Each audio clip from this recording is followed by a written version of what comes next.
el estudio sobre el Espíritu Santo.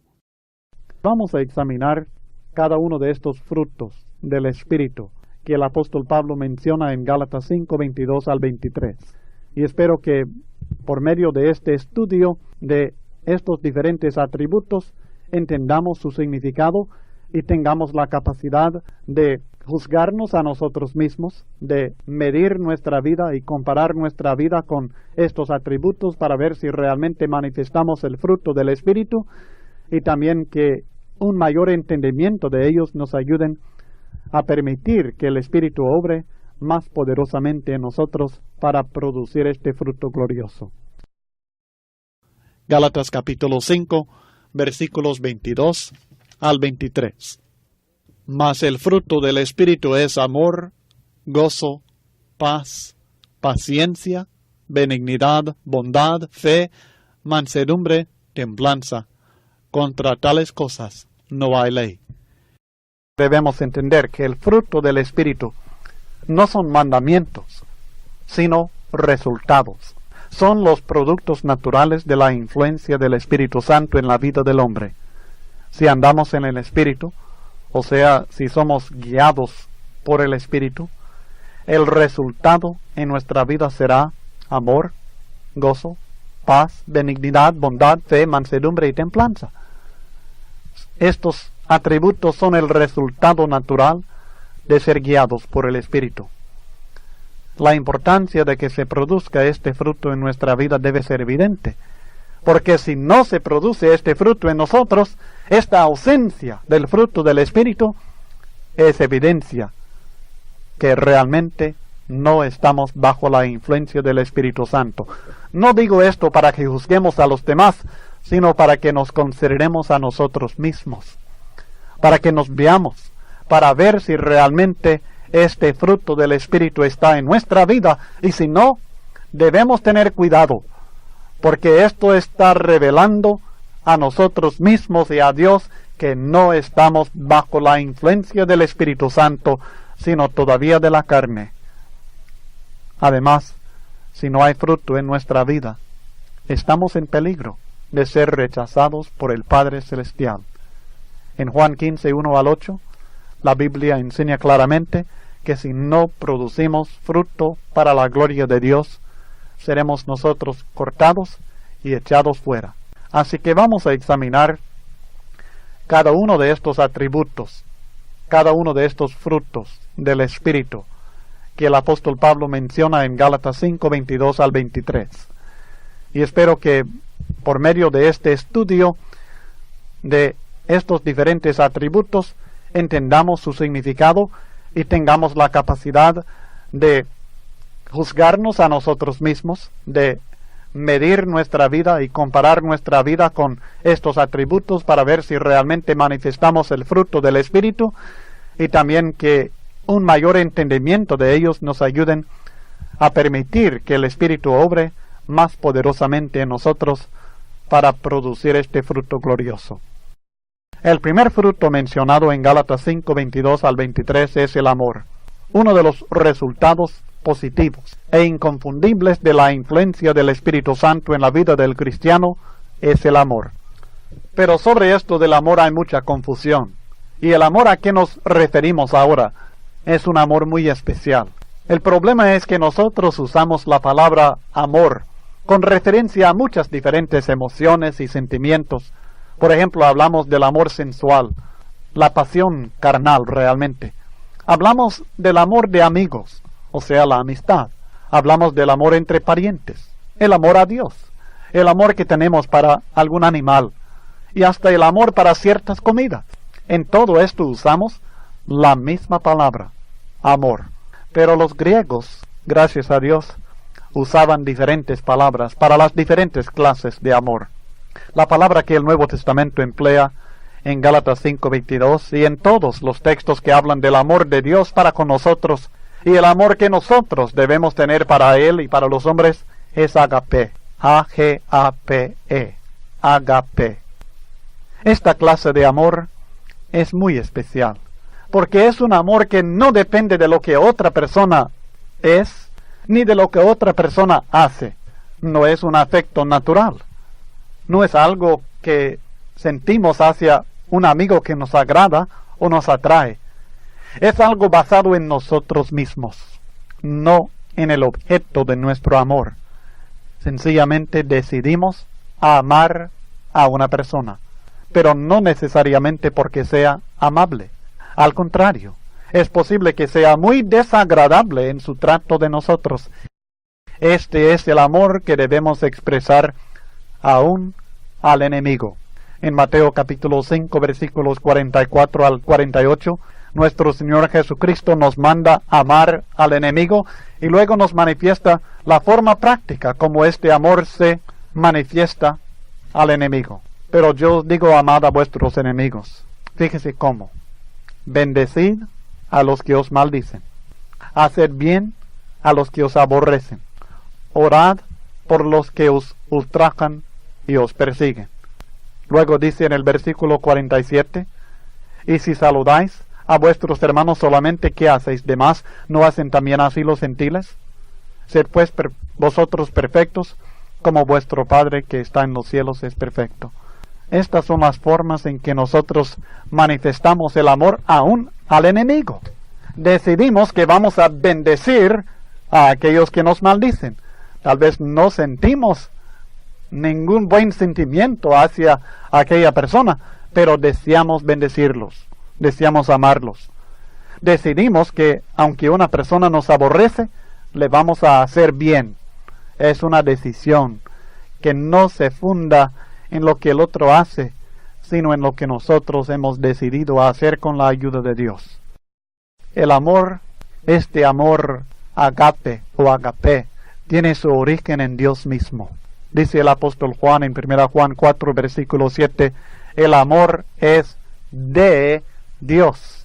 Esta frase, de Dios, está señalando el origen o la fuente del amor. Y Dios es ese origen del amor. El amor proviene de Dios. Si nosotros vamos a tener esta clase de amor en nuestra vida, tendrá que ser por medio de la influencia de Dios en nosotros. Por esto es fruto del Espíritu Santo.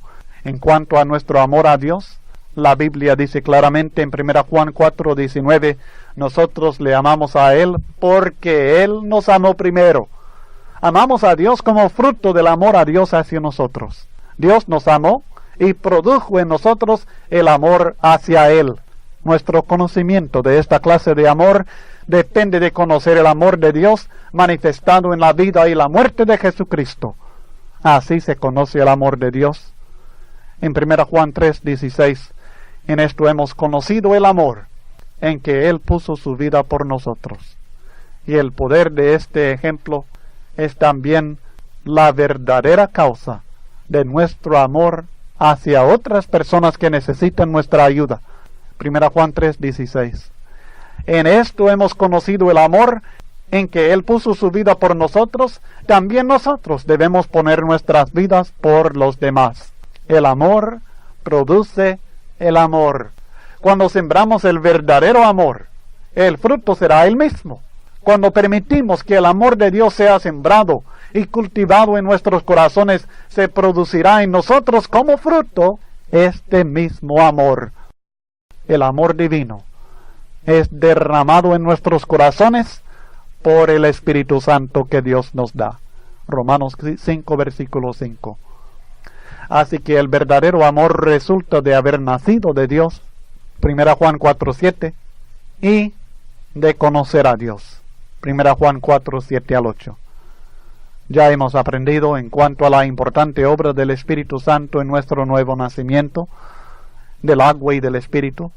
También hemos aprendido que la revelación de Dios en la Biblia es obra del Espíritu Santo. Así que la obra del Espíritu Santo en producir este fruto de amor verdadero en el cristiano es muy evidente en las Escrituras, porque nos ayuda a nacer de nuevo, nacer de Dios, y nos ayuda a conocer a Dios, y así conocemos y practicamos el amor.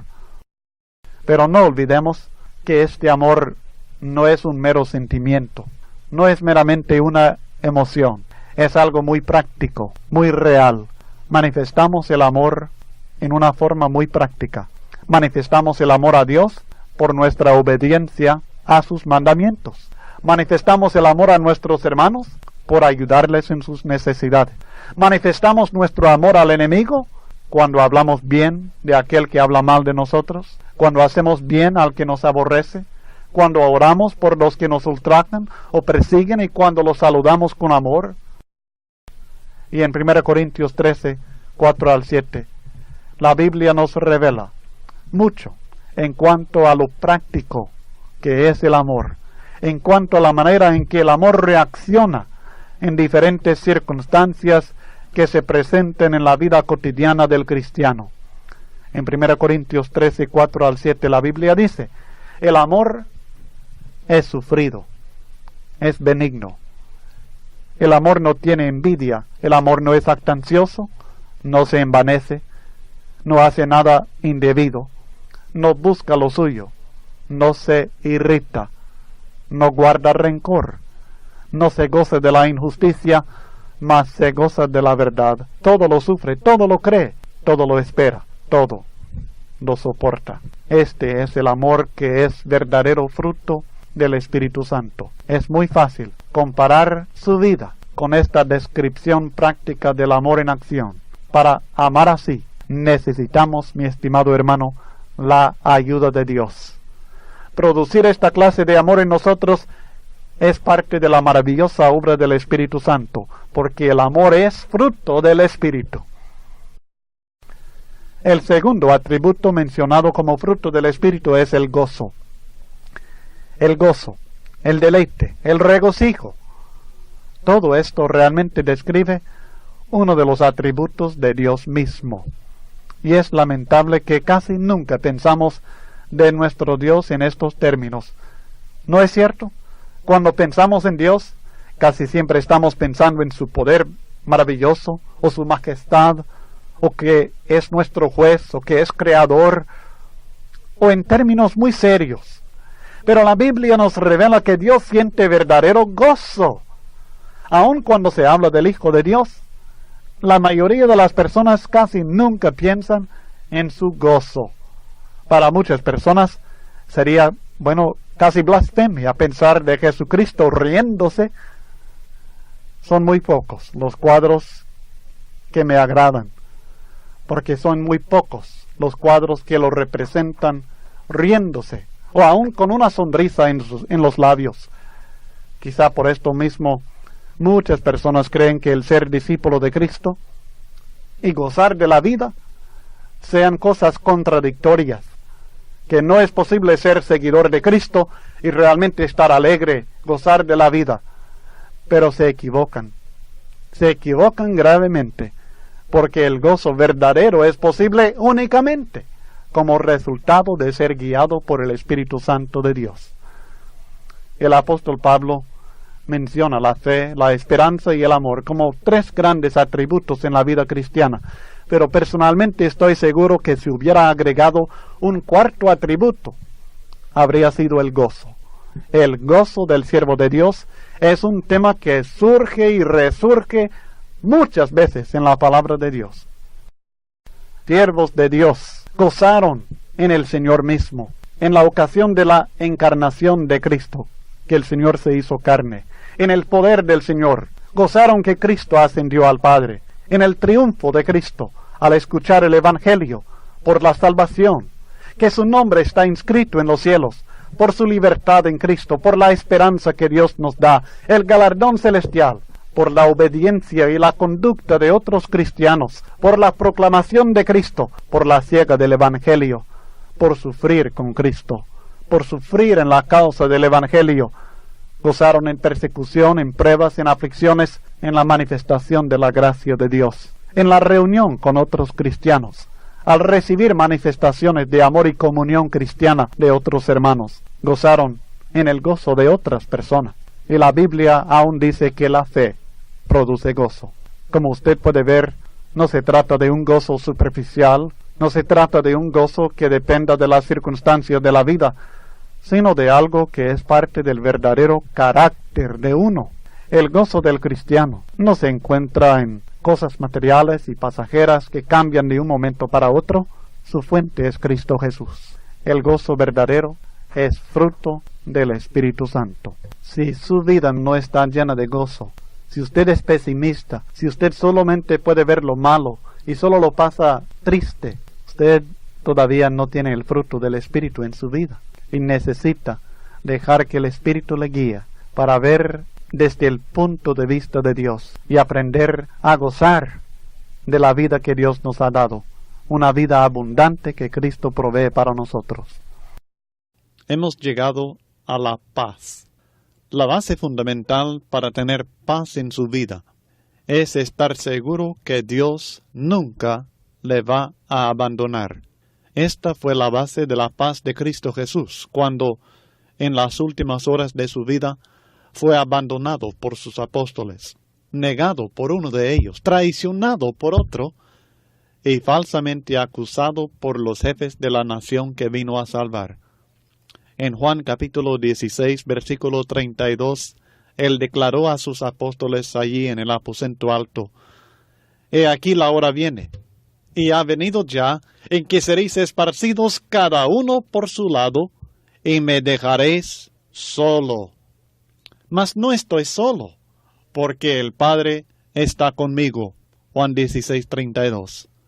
Luego Cristo nos promete que nosotros podemos tener esta misma confianza en Él. Estas cosas os he hablado para que en mí tengáis paz. En el mundo tendréis aflicción, pero confiad, yo he vencido al mundo. Juan 16, 33. Esta paz de Cristo no está basada en las circunstancias de la vida. Está basada, al contrario, en nuestra relación con Dios por medio de Cristo y la confianza que tenemos por causa de esta relación de ser hijos de Dios. Para los malos, los que desobedecen a Dios, no hay paz, según Isaías 48, versículo 22. Aún para los hombres que viven en obediencia a Dios, la paz no es tan fácil lograr. Pero en cuanto aumenta nuestra fe en las promesas de Dios, especialmente la promesa específica de no abandonarnos nunca, así también aumenta la paz en nuestro corazón. El Espíritu Santo es parte integral de esta promesa, puesto que Dios está con sus hijos siempre en la persona del Espíritu Santo, nuestro Consolador. Esta es la promesa que Cristo dio en Juan capítulo 14, el versículo 16, en las últimas horas de su vida, allí en el aposento alto, cuando hablaba de que Él se iba, pero no los dejaría solos. Yo rogaré al Padre y os dará otro Consolador para que esté con vosotros para siempre. Y ese Consolador que está con nosotros para siempre es el Espíritu Santo. Nuestra paz comienza, según la Biblia, cuando somos justificados por medio del Evangelio de Cristo. En Romanos capítulo 5, el apóstol Pablo escribe acerca de nuestra justificación, el ser declarado inocente por Dios por medio de la fe en el Evangelio de Cristo Jesús. Y él dice: justificados pues por la fe, tenemos paz para con Dios por medio de nuestro Señor Jesucristo. Esto sucede, por supuesto, en el momento de nuestro bautismo, cuando somos justificados, declarados inocentes, como si no hubiéramos pecado, porque nuestros pecados son perdonados. Por esto dice el apóstol Pablo en Romanos capítulo 6, versículo 7, porque el que ha muerto ha sido justificado del pecado. Y esta muerte, por supuesto, encontramos en los versículos 3 y 4, sucede en el bautismo. Morimos al pecado. Somos separados del pecado, justificados, perdonados, y tenemos paz para con Dios. Por medio del sacrificio de Cristo, somos reconciliados con Dios y logramos entrada al Padre Celestial, y así tenemos paz. Paz para con Dios y para con toda la familia de Dios. En Efesios capítulo 2, versículos 14 al 18, el apóstol Pablo habla acerca de esta reconciliación y la paz que logramos en ella. Efesios 2, 14 al 18. Porque Él, hablando de Cristo, Él es nuestra paz, que de ambos pueblos hizo uno, derribando la pared intermedia de separación, aboliendo en su carne las enemistades, la ley de los mandamientos expresados en ordenanzas, para crear en sí mismo de los dos un solo y nuevo hombre, haciendo la paz, y mediante la cruz reconciliar con Dios a ambos en un solo cuerpo, matando en ella las enemistades. Y vino y anunció las buenas nuevas de paz a vosotros que estabais lejos y a los que estaban cerca, porque por medio de él los unos y los otros tenemos entrada por un mismo espíritu al Padre. Al mismo tiempo que nosotros somos reconciliados con Dios y tenemos entrada al Padre por el Espíritu de Dios, al mismo tiempo el Espíritu Santo, el Consolador, viene a morar en nosotros. Esta es la promesa que el apóstol Pedro hizo por inspiración del Espíritu Santo en Hechos capítulo 2, versículo 38. A los creyentes en aquel día, atribulados, conmovidos porque habían crucificado al Hijo de Dios, les dijo: arrepentíos y bautícese cada uno de vosotros en el nombre de Jesucristo para perdón de los pecados, y recibiréis el don del Espíritu Santo. Y el apóstol Pablo aclara en 1 Corintios capítulo 6, versículos 19 al 20, que el Espíritu Santo mora en nosotros desde el tiempo cuando fuimos comprados, redimidos por la sangre de Cristo Jesús. ¿O ignoráis que vuestro cuerpo es templo del Espíritu Santo, el cual está en vosotros, el cual tenéis de Dios, y que no sois vuestros? Porque habéis sido comprados por precio. Glorificad pues a Dios en vuestro cuerpo y en vuestro espíritu, los cuales son de Dios. Así que claramente el Espíritu Santo viene a morar en nosotros como consolador para siempre. Luego, cuando crecemos espiritualmente y aumenta nuestra fe y nuestra sabiduría espiritual, aumenta también en nuestros corazones la paz. En Filipenses capítulo 4, versículos 6 al 7, el apóstol Pablo habla acerca de este crecimiento espiritual y la paz que resulta de confiar en Dios. Por nada estéis afanosos, sino sean conocidas vuestras peticiones delante de Dios en toda oración y ruego, con acción de gracias. Y la paz de Dios, que sobrepasa todo entendimiento, guardará vuestros corazones y vuestros pensamientos en Cristo Jesús. Sencillamente dice el apóstol Pablo que nosotros podemos entregar todos nuestros problemas a Dios en oración, en ruego y con acciones de gracias, por supuesto. Y así la paz de Dios vendrá a morar en nosotros. Tendremos esta maravillosa bendición de Dios. Santiago en el capítulo 3, versículos 17 al 18, habla de la sabiduría que es de lo alto, y dice que esta sabiduría es primeramente pura, después pacífica, amable, benigna, llena de misericordia y de buenos frutos, sin incertidumbre ni hipocresía, y el fruto de justicia se siembra en paz para aquellos que hacen la paz. Este maravilloso fruto de la paz viene a aquellos que tienen la verdadera sabiduría que proviene de lo alto. Y solamente estas personas pueden tener la verdadera paz en su plenitud que Dios nos ofrece como fruto del Espíritu. Luego avanzamos a la paciencia. La palabra paciencia en el idioma original, o sea, el griego, viene de dos palabras. Una palabra, macros, significa largo. La otra palabra, thumos, significa temperamento o enojo. Así que la palabra paciencia o macro dicotomía en griego significa de temperamento largo. O sea que no se enoja rápidamente, sino que es paciente.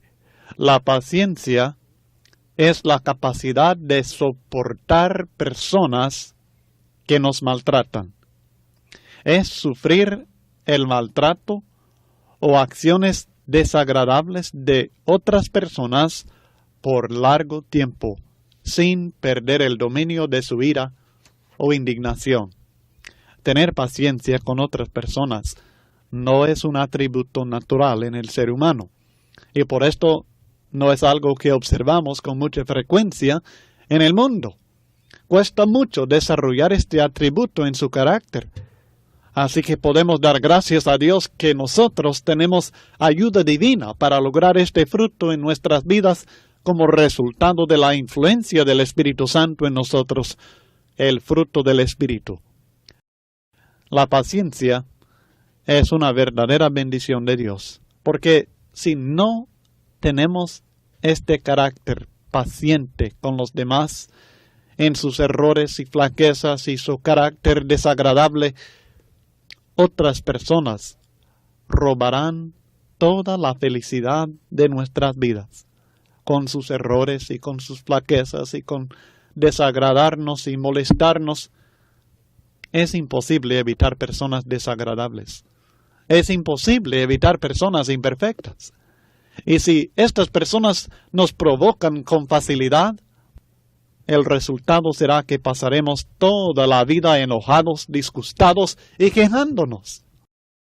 La paciencia es una maravillosa bendición de Dios y se manifiesta claramente en la actitud de Dios hacia el pecador.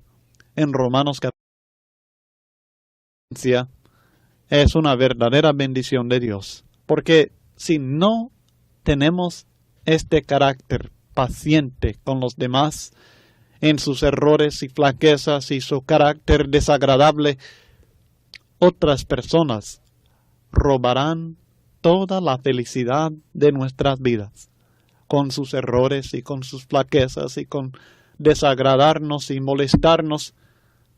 Es imposible evitar personas desagradables. Es imposible evitar personas imperfectas. Y si estas personas nos provocan con facilidad, el resultado será que pasaremos toda la vida enojados, disgustados y quejándonos. La paciencia es una maravillosa bendición de Dios y se manifiesta claramente en la actitud de Dios hacia el pecador. En Romanos capítulo 2 y el versículo 4, la Biblia habla de esta manera: ¿o menosprecias las riquezas de su benignidad, paciencia y longanimidad, ignorando que su benignidad te guía al arrepentimiento? Dios es paciente. Dios esperó con mucha paciencia que los hombres hicieran caso a su advertencia en el tiempo de Noé, cuando él estaba advirtiendo acerca de los pecados que cometían y de la destrucción que venía en forma de un diluvio. En 1 Pedro capítulo 3 y el versículo 20, el apóstol Pedro habla acerca de este caso.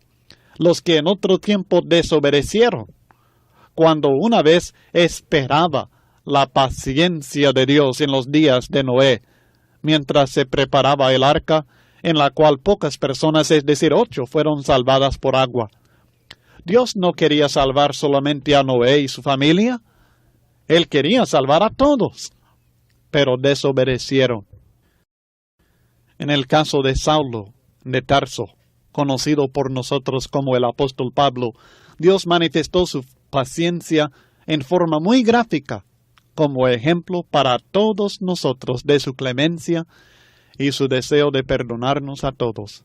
En 1 Timoteo capítulo 1 y el versículo 16, el apóstol Pablo se refiere a su propio caso y a la paciencia que Dios manifestó en este caso. Pero por esto fui recibido a misericordia, para que Jesucristo mostrase en mí el primero, o sea, el primero de los pecadores, toda su clemencia, para ejemplo de los que habrían de creer en él para vida eterna.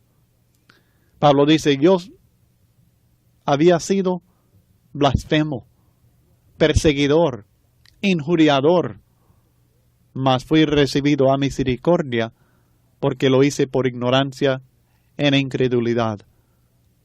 Así que Él nos está manifestando en el ejemplo de Pablo que Dios quiere salvar a los pecadores. Cristo vino para salvar y Dios es paciente con el pecador buscando su arrepentimiento para poderlo salvar. El universo material no ha sido destruido todavía, pero va a ser destruido. ¿Saben por qué no ha sido destruido todavía?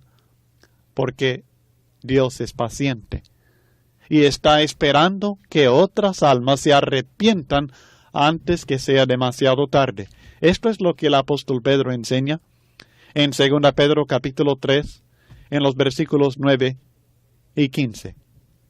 El Señor no retarda su promesa, según algunos la tienen por tardanza, sino que es paciente para con nosotros, no queriendo que ninguno perezca, sino que todos procedan al arrepentimiento. Esto es lo que Dios está haciendo. Por esto no destruye al mundo, porque Él no quiere que ninguno perezca, sino que es paciente para con nosotros, esperando que todos procedan al arrepentimiento.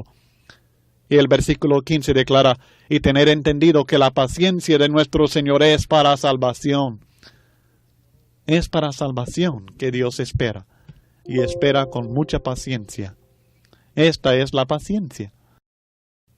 En Colosenses capítulo 1, versículos 9 al 11, ya estudiamos acerca del proceso de producir fruto y de crecimiento espiritual en la vida del cristiano.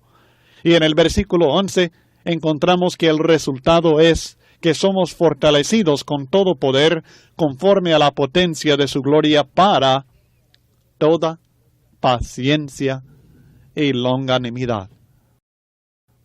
La paciencia no es algo opcional, es algo esencial para heredar las promesas de Dios. Fíjese bien en este punto. En Hebreos capítulo 6, versículo 12, nosotros decimos que el bautismo es esencial para la salvación. La Biblia así enseña. Pero la Biblia también enseña que en el cristiano la paciencia es esencial para heredar las promesas de Dios. Hebreos 6, 12. A fin de que no os hagáis perezosos, sino imitadores de aquellos que por la fe y la paciencia heredan las promesas. La fe es esencial para heredar las promesas, pero la paciencia también es otro requisito que Dios ha impuesto para que nosotros perduremos y recibamos las promesas que Dios nos ofrece. Además, si nosotros no tenemos paciencia para con los demás, Dios no la tendrá con nosotros tampoco. En Mateo capítulo 18, comenzando en el versículo 23, el Señor Jesucristo enseña algo muy interesante acerca de la paciencia en perdonar a los demás sus ofensas que nosotros debemos tener si queremos que Dios sea paciente con nosotros. Por lo cual el reino de los cielos es semejante a un rey que quiso hacer cuentas con sus siervos, y comenzando a hacer cuentas le fue presentado uno que le debía 10,000 talentos. A éste, como no pudo pagar, ordenó su señor venderle, y a su mujer e hijos, y todo lo que tenía, para que se le pagase la deuda. Entonces aquel siervo postrado le suplicaba, diciendo, Señor,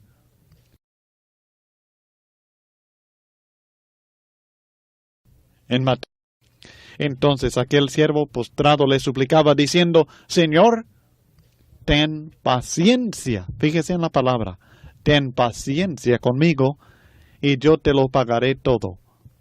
El señor de aquel siervo, movido a misericordia, le soltó y le perdonó la deuda. Pero saliendo en Mateo, entonces aquel siervo postrado le suplicaba, diciendo, Señor, ten paciencia. Fíjese en la palabra, ten paciencia conmigo, y yo te lo pagaré todo. El señor de aquel siervo, movido a misericordia, le soltó y le perdonó la deuda. Pero saliendo aquel siervo halló a uno de sus consiervos que le debía 100 denarios. y haciendo de él, le ahogaba, diciendo, «Págame lo que me debes». Entonces su consiervo, postrándose a sus pies, le rogaba, diciendo, «Ten paciencia conmigo, y yo te lo pagaré todo». Mas él no quiso, sino fue y le echó en la cárcel hasta que pagase la deuda. En este primer caso, el siervo jamás iba a poder pagar al rey una deuda tan grande, pero el otro, el consiervo, fácilmente le podría haber pagado con tiempo lo que debía, 100 denarios. Pero aquel no quiso tener paciencia. Viendo sus consiervos lo que pasaba, se entristecieron mucho y fueron y refirieron a su señor todo lo que había pasado. Entonces, llamándole su señor, le dijo, «Siervo malvado, toda aquella deuda te perdoné porque me rogaste. ¿No debías tú también tener misericordia de tu consiervo, como yo tuve misericordia de ti?» Entonces su señor, enojado, le entregó a los verdugos hasta que pagase todo lo que le debía. Así también mi Padre Celestial hará con vosotros, si no perdonáis de todo corazón cada uno a su hermano sus ofensas. Si no tenemos paciencia para con los demás en sus ofensas a nosotros, Dios no la tendrá con nosotros tampoco. Y sin la paciencia, la Iglesia del Señor nunca podrá gozar de la verdadera unidad que Dios desea ver en ella, porque si no tenemos paciencia los unos con los otros en nuestros defectos y en nuestros errores, jamás podremos estar unidos, sino que estaremos peleando toda la vida, aun con nuestros hermanos en Cristo. Por esto Él dice en Efesios capítulo 4, versículos 2 y 3, «Con toda humildad y mansedumbre, soportándoos con paciencia los unos a los otros en amor, solícitos en guardar la unidad del Espíritu en el vínculo de la paz». Es posible guardar la unidad en la Iglesia únicamente si estamos dispuestos a soportar con paciencia los unos a los otros. Y esto es lo que muchas veces no hay, porque no está el fruto del Espíritu, porque el Espíritu Santo no influye, no permitimos que influya en nosotros en la Iglesia frecuentemente. La paciencia es de especial importancia en las vidas de aquellos que enseñamos la palabra. En 1 Tesalonicenses capítulo 5, el apóstol Pablo habla de la responsabilidad que tenemos hacia varios grupos de hermanos. Y en el versículo 14 dice, «También os rogamos, hermanos, que amonestéis a los ociosos, que alentéis a los de poco ánimo, que sostengáis a los débiles, que seáis pacientes para con todos». Diferentes hermanos en diferentes situaciones y con diferentes problemas necesitan de diferentes acciones de parte de nosotros. Algunos, los ociosos, deben ser amonestados. Los de poco ánimo deben ser alentados. Los débiles deben ser sostenidos. Pero todos, mis hermanos, necesitan que nosotros tengamos paciencia con ellos. Debemos ser pacientes para con todos, así como Dios lo es. En la enseñanza de la palabra debemos tener paciencia. Ser fiel y tener éxito como predicador del Evangelio de Cristo requiere que seamos pacientes. En 2 Timoteo capítulo 4, nosotros conocemos bien la exhortación del apóstol Pablo en el versículo 2, que prediques la palabra, que instes a tiempo y fuera de tiempo, redarguye, reprende, exhorta. Y nosotros generalmente estamos muy dispuestos a predicar la palabra, a tiempo y fuera de tiempo. Estamos dispuestos a redarguir, a reprender, a exhortar, pero a veces nos falta la actitud esencial, ingrediente indispensable para el éxito en este trabajo, con toda paciencia y doctrina. Debemos enseñar y enseñar y enseñar la verdad, pero con mucha paciencia. Debemos reconocer que el cambio en la vida del individuo, el cambio en su corazón, en su modo de pensar, requiere tiempo. y que debemos nosotros permitir que el Espíritu obre por medio de su palabra para producir estos resultados. Pero para tener éxito así, para tener esta actitud, primeramente debemos permitir que el Espíritu obre en nosotros por medio de la palabra para producir este maravilloso fruto de la paciencia, un fruto muy importante y muy beneficioso del Espíritu Santo en la vida del cristiano maduro. Ahora pasamos a otro fruto del Espíritu, la benignidad. La palabra benignidad señala aquellos aspectos más tiernos, podemos decir, que tenemos en mente cuando decimos que cierto individuo es buena persona. Cuando decimos que alguien es buena persona, parte de lo que tenemos en mente es que esta persona no es severa.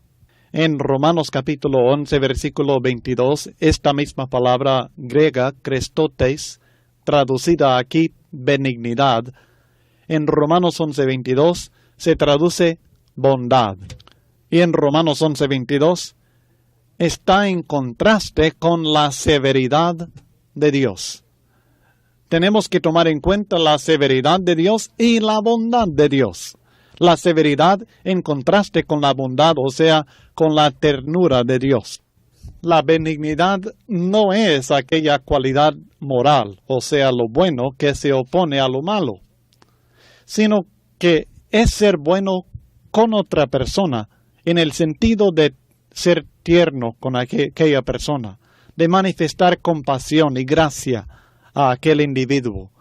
Es en este sentido que Dios es bueno con nosotros cuando nos tiene misericordia en vez de castigarnos severamente. Esta es la bondad de Dios que se ha manifestado, según Tito capítulo 3 versículos 4 al 7, mediante la cual Dios nos perdona, manifiesta su misericordia a nosotros, limpiándonos de nuestros pecados. La benignidad en el cristiano se manifiesta cuando uno tiene compasión de otra persona y le trata con gentileza y ternura. Es la palabra que encontramos en la exhortación en Efesios capítulo 4, versículo 32. Antes, sed benignos unos con otros. La benignidad. ¿Y cómo se manifiesta? Antes, sed benignos unos con otros, misericordiosos, perdonándoos unos a otros, como Dios también os perdonó a vosotros en Cristo. Está en contraste con lo que menciona en el versículo 31 de Efesios 4. Quítense de vosotros toda amargura, enojo, ira, gritería y maledicencia y toda malicia. En contraste con todo esto tenemos la benignidad, la misericordia, el perdonarse unos a otros. Así que en este sentido podemos ver la manifestación de la benignidad, la ternura, la misericordia en la vida de un cristiano. En Lucas capítulo 6, versículos 35, la benignidad en el cristiano se manifiesta cuando uno tiene compasión de otra persona y le trata con gentileza y ternura. Es la palabra que encontramos en la exhortación en Efesios capítulo 4, versículo 32. Antes, sed benignos unos con otros. La benignidad. ¿Y cómo se manifiesta? Antes, sed benignos unos con otros, misericordiosos, perdonándoos unos a otros, como Dios también os perdonó a vosotros en Cristo. Está en contraste con lo que menciona en el versículo 31 de Efesios 4. Quítense de vosotros toda amargura, enojo, ira, gritería y maledicencia y toda malicia. En contraste con todo esto tenemos la benignidad, la misericordia, el perdonarse unos a otros. Así que en este sentido podemos ver la manifestación de la benignidad, la ternura, la misericordia en la vida de un cristiano. En Lucas capítulo 6, versículos 35 al 36, también tenemos una ilustración de esta benignidad. Amad pues a vuestros enemigos, y haced bien y prestad, no esperando de ello nada, y será vuestro galardón grande, y seréis hijos del Altísimo, porque Él es benigno para con los ingratos y malos. Sed pues misericordiosos, como también vuestro Padre es misericordioso. Así que esta es la benignidad y su forma de manifestarse tanto de Dios hacia nosotros como de nosotros hacia otras personas. Luego tenemos otro fruto del Espíritu, la bondad. Ya hemos estudiado la benignidad y lo que significa. Ahora encontramos la bondad. La bondad es una cualidad moral, o sea, lo bueno en contraste con lo malo. Incluye también aquellas cualidades más estrictas, más duras, por las cuales el hacer bien a otra persona no es necesariamente por medios tan tiernos a veces. En este sentido, somos buenos cuando no cometemos fornicación, o sea, cuando vivimos una vida pura. Pero también somos buenos, en este sentido, cuando corregimos a un hermano que ha cometido la fornicación. Además, somos buenos cuando lo tenemos que reprender, y aun cuando nos vemos obligados a apartarnos de él porque no quiere arrepentirse. Así que la palabra bondad o ser bueno en este sentido es aquello que, siendo bueno en su carácter, también es beneficioso en su efecto. La bondad en este sentido está en contraste con la maldad, con la perversidad, la injusticia de los hombres. En Efesios capítulo 5, versículos 8 y 9, porque en otro tiempo erais tinieblas, mas ahora sois luz en el Señor, andad como hijos de luz, porque el fruto del Espíritu es en toda bondad, justicia y verdad. Y luego en el versículo 11 dice, y no participéis en las obras infructuosas de las tinieblas, sino más bien reprenderlas. Así que ser bueno en este sentido de la bondad, en este caso, tiene que ver con el carácter del individuo, que no participa en las obras de las tinieblas, en las obras infructuosas, en aquellas obras vergonzosas, en la maldad del mundo. La bondad en contraste con la maldad, la perversidad del mundo. Así que hemos aprendido que el fruto del Espíritu llamado la benignidad es la ternura, la misericordia, la compasión que se manifiesta hacia una persona, el opuesto de la severidad. Pero la bondad, hemos aprendido, es una cualidad moral, lo bueno en contraste con lo malo, o sea, el buen carácter del individuo. Ahora pasamos a otro fruto del Espíritu, la fe. La fe es uno de los frutos del Espíritu que es más evidente. Es el resultado directo de oír la palabra de Dios. Según Romanos capítulo 10 y el versículo 17, la fe viene directamente por el oír y el oír por la palabra de Dios, o sea, la espada del Espíritu Santo de Dios. Tener fe significa que uno confía en las promesas de Dios y también significa que uno obedece los mandamientos de Dios. Estos principios se encuentran claramente en el capítulo 11 de la carta a los Hebreos. Si uno estudia el capítulo 11 de Hebreos con mucho cuidado, encontrará estos tres principios fundamentales en cuanto a la fe. Primero, la fe verdadera se basa en lo que Dios dice. Y por supuesto, Dios lo dice únicamente en la Biblia. Segundo, el hombre de fe confía en lo que Dios promete, aunque no parezca razonable. Como por ejemplo, Abraham, que confió en que había una tierra prometida por allá, aunque él no la conocía, no la había visto. O Noé, que creyó que iba a haber un diluvio y obedeció el mandamiento de Dios. Tercero, el hombre de fe obedece los mandamientos de Dios. Bíblicamente hablando, no es posible separar la fe de las obras de obediencia. Si estudiamos en Santiago capítulo 2, versículos 14 al 26, Santiago argumenta que el cristiano debe manifestar su fe por medio de obras. Él no está enseñando que somos salvos por ser buenos.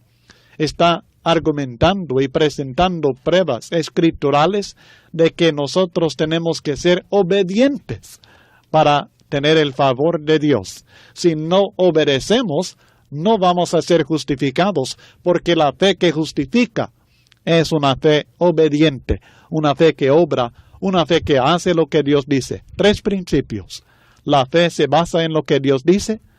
El hombre de fe confía en las promesas de Dios y el hombre de fe obedece los mandamientos de Dios. Siempre. Si uno no tiene estos 3 elementos en su fe, podemos estar seguros que esa fe no le salvará, esa fe no agrada a Dios y uno necesita lograr una fe verdadera. Pero la fe que es fruto del Espíritu, la fe que es el resultado de la obra del Espíritu Santo, es una fe que trae estos 3 principios fundamentales. Luego pasamos a otro fruto del Espíritu, la mansedumbre. La mansedumbre es la fuerza bajo control o dominio. Un caballo manso es un caballo domado, un caballo bajo control. No es un caballo débil. No debemos pensar que la mansedumbre signifique debilidad, porque todos sabemos que el caballo manso o domado no es débil. Todavía tiene su fuerza natural, pero esta fuerza se ejerce bajo el control del amo. Así que la mansedumbre no es cobardía ni debilidad, es fuerza, pero es fuerza controlada, es fuerza dominada. Jesucristo dijo en Mateo capítulo 11, versículos 28 al 29, «Soy manso». Pero cuando Cristo entró en Jerusalén pocos días antes de su muerte, aunque la Biblia dice, «He aquí tu rey viene a ti, manso, y sentado sobre una asna, sobre un pollino, hijo de animal de carga», Mateo 21, versículo 5. No obstante, luego este rey manso entró en el templo de Dios.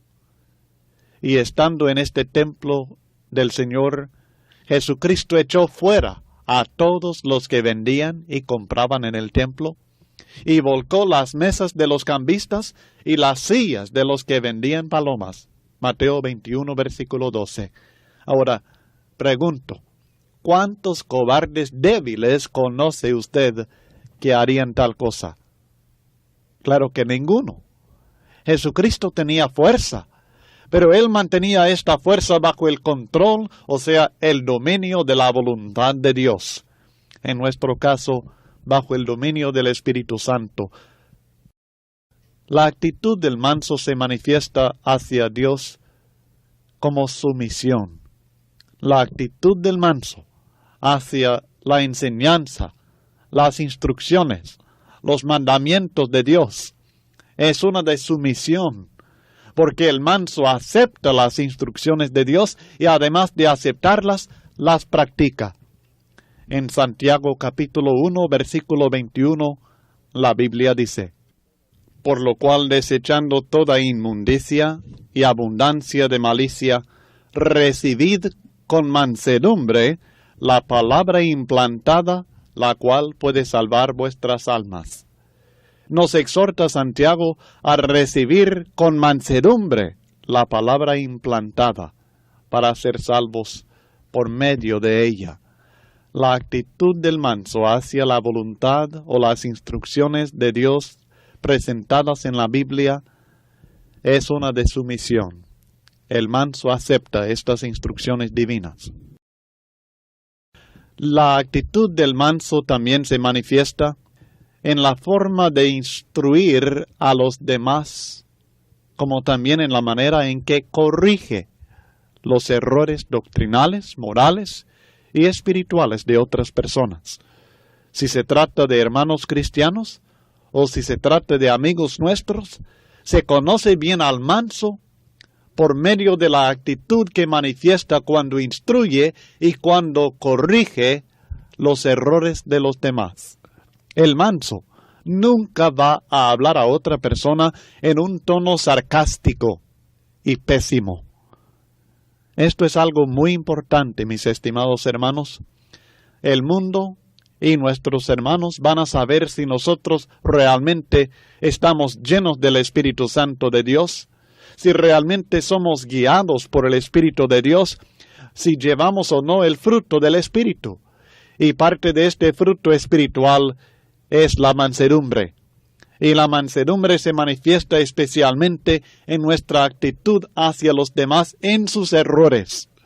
El manso llega con ternura, con el deseo y el propósito de ayudar, en vez de sencillamente criticar y dejar desanimado o quizá encolerizado al otro.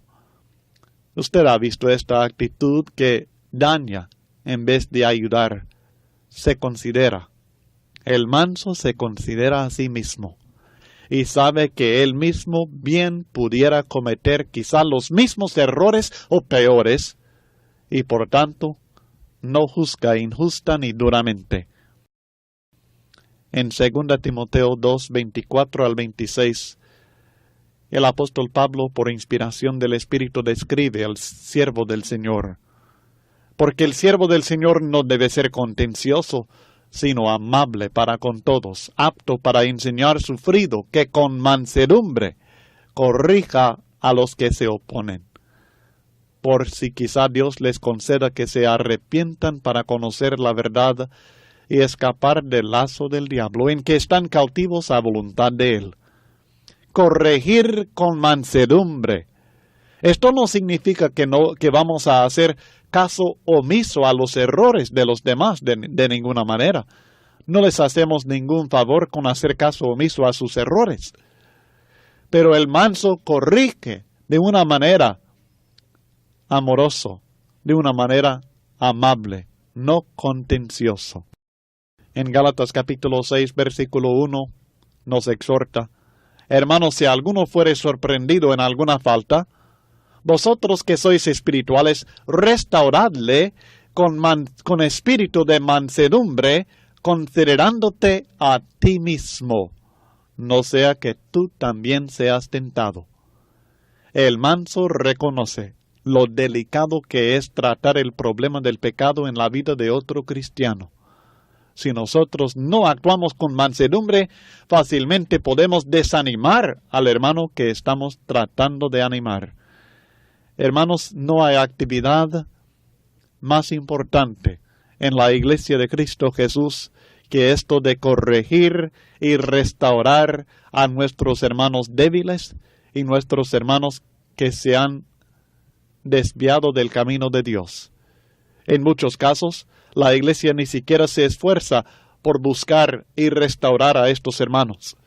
Y en muchos casos donde hacen este intento, lo hacen con una actitud tan áspera que en vez de ayudar, termina con destruir el ánimo o la posibilidad de restaurar a tal hermano. Actuemos, pero actuemos con mansedumbre. La mansedumbre es la fuerza de carácter bajo control. Es el dominio de los deseos, el ánimo, los intereses y todo impulso por la voluntad divina. Es fruto del Espíritu Santo. Y este control del ánimo de uno resulta en gentileza, ternura y la falta completa del egoísmo. El último aspecto del fruto del Espíritu Santo en la vida de uno, mencionado en Gálatas 5, 22 al 23, es la templanza. La templanza es la moderación de los apetitos. Es lo que nosotros comúnmente llamamos el dominio propio, y viene de dos palabras griegas, en y kratos, en y poder. se refiere al poder que ejercemos sobre todos los apetitos, todos los deseos, los anhelos y pasiones de la vida. La templanza es parte del mensaje que el apóstol Pablo predicó a Félix en Hechos 24. Es uno de los atributos esenciales en el crecimiento espiritual, algo que tenemos que aprender y practicar para asegurar nuestra salvación eterna. Esto lo encontramos en 2 Pedro capítulo 1, versículos 6 al 11. En este pasaje que hemos estudiado anteriormente, el apóstol Pedro menciona los pasos que se dan en el crecimiento espiritual para asegurar su salvación eterna, su entrada en el reino eterno de Cristo Jesús nuestro Salvador. Y uno de estos aspectos del crecimiento espiritual mencionado en el versículo 6 es el dominio propio, o sea, la templanza.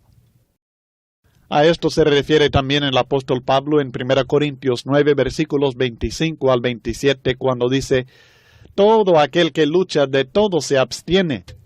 Ellos a la verdad para recibir una corona corruptible, pero nosotros una incorruptible. Así que yo de esta manera corro, no como a la aventura, de esta manera peleo, no como quien golpea el aire, sino que golpeo mi cuerpo y lo pongo en servidumbre, no sea que habiendo sido heraldo para otros, yo mismo venga a ser eliminado.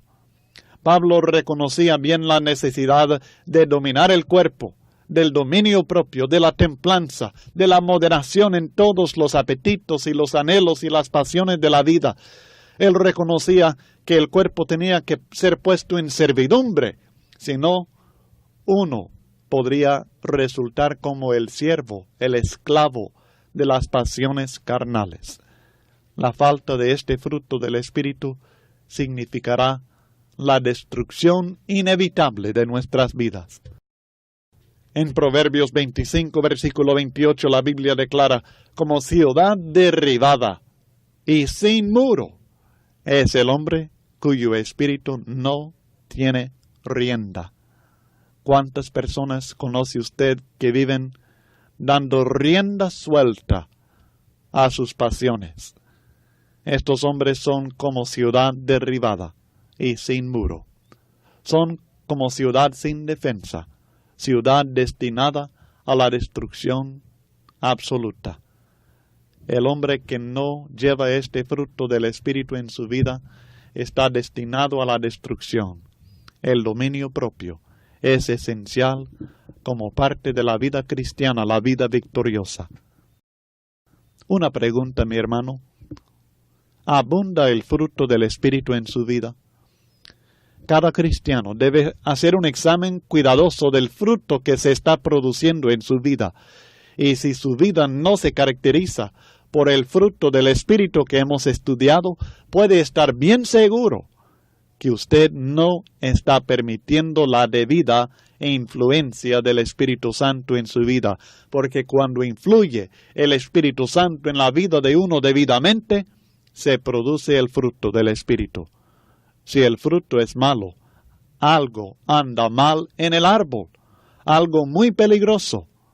El Señor Jesucristo dijo en Mateo 7, versículos 17 al 19, todo buen árbol da buenos frutos, pero el árbol malo da frutos malos. No puede el buen árbol dar malos frutos, ni el árbol malo dar frutos buenos. Todo árbol que no da buen fruto es cortado y echado en el fuego. Mateo 7, versículos 17 al 19. Tenga cuidado con su vida. Siga las instrucciones del Espíritu Santo en su palabra. Abra su vida a la ayuda de Dios. Sométase al Señor y Dios le bendecirá con una vida llena del fruto del Espíritu.